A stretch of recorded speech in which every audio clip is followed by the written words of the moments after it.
Foxes, you need to hear this. Gary Rowett is demanding we be desperate to win ahead of his first game. In charge, he's just delivered massive Jordan James injury news that could change our season. And there's a huge question mark hanging over Wout Faes that could shake this club in the summer. I've got 3 massive Leicester City updates for you. And trust me, the last one is the biggest of all. Stay right to the end, because this affects the future of the Foxes in a serious way. If you care about this club, hit subscribe now, back the channel, and let's dive straight into it. Right then, here we go. Gary Rowett's first match in charge of the Foxes, and it's straight into the fire. Away at Stoke. Bottom 3, pressure building, 14 games to save our season, and he's walking in saying exactly what you'd want to hear. He's not hiding. He's not sugarcoating it. He knows the championship can chew you up and spit you out. He's been at the top end. He's been at the bottom end. And now he's here to drag Leicester City up the table where we belong. And I'll tell you something, there's a calm authority about him already. He's been here before as a player. He understands what this club means, and he keeps talking about pride. That matters. He's made it clear. The remit is simple. Change our fortune. 14 games. That's it. No long-term waffle, no 5-year project chat. Just results. Just fight. Just movement up that table. And I like that. It's direct. It's honest. It's proper championship thinking. Now let's address the elephant in the room. No clean sheets since September. September. That's not a wobble. That's a habit. Rowett knows it. He keeps using words like organization, platform, efficiency. That tells you everything. He's looking at this squad and thinking, we've got talent going forward, but what's the point if we're constantly playing basketball at the back? He wants structure. He wants balance. He wants players who understand their roles. Not necessarily the 11 biggest names, but the 11 who function together. Synergy, he called it. Chemistry. That's been missing, and you can feel he's trying to simplify things. Calm the noise. Give the players clarity. No mixed messages. No confusion. And let's not pretend Stoke away is a gentle introduction. Mark Robbins has them organized. They'll scrap. They'll make it ugly if they have to, but this is where mentality comes in. Rowett said he wants a team that's desperate to win. Desperate. That's the word. Not stylish, not flashy, desperate. You, as a Leicester fan, don't need perfection right now. You need commitment. You need to see shirts sweating, tackles flying in, players reacting like it actually hurts to concede. That connection between the pitch and the stands, that's what he's trying to rebuild. He's asking for unity, player, staff, supporter. Everyone pulling the same way. And if we get that right, there are plenty of teams above us we can reel in. This division is ruthless, but it's also volatile. A good run, and the whole picture changes. So here's the question for you, and I want you to be on. Would you sacrifice attractive football completely if it guaranteed survival this season? Even if it meant grinding out ugly 1-0 wins every week? Hit that subscribe button if you're passionate about Leicester and want to stay up to date. Now this is the sort of update that lifts the mood around the king power. Jordan James, our unexpected midfield general, the lad who arrived on loan from Rennes and, within weeks, started playing like he'd been wearing the blue shirt his whole life.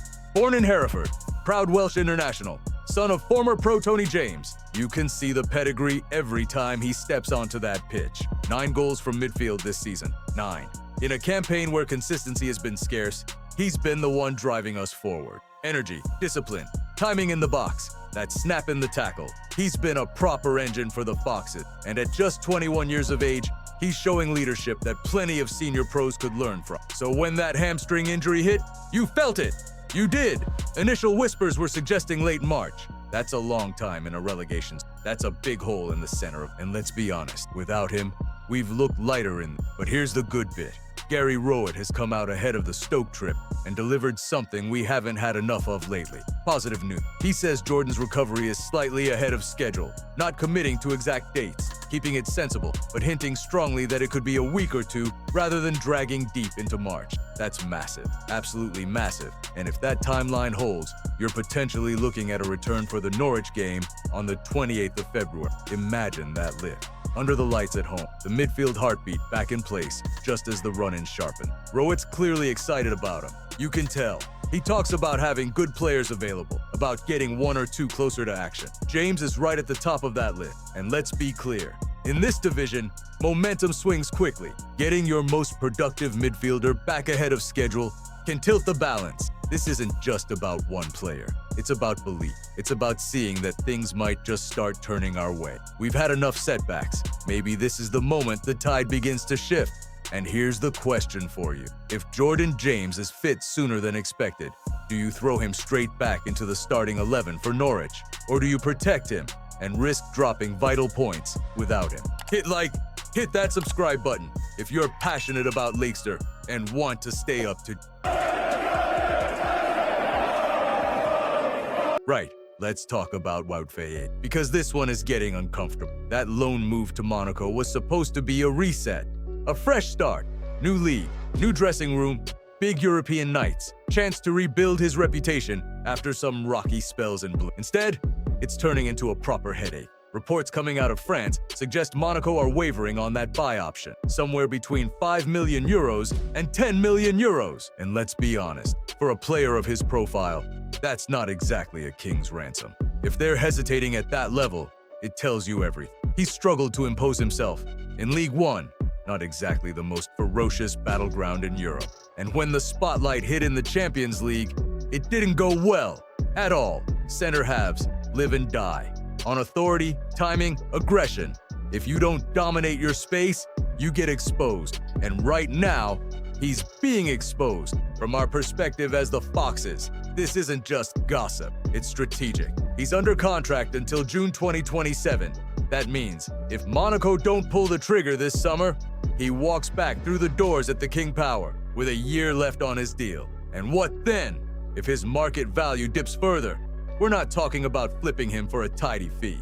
We're talking about being stuck, financially tight, league position uncertain, trying to rebuild, and carrying a center back who hasn't convinced abroad and divided opinion at home. Now here's the thing. When Faes is aggressive, front-footed, proactive, he looks like a proper modern defender. When he's passive or rash, it's chaos. There's rarely a middle ground. And if he does return, you have to ask, does he walk straight back into this side? Or has the team already moved on without him? Because if we're fighting for survival, and we are, sentiment doesn't matter.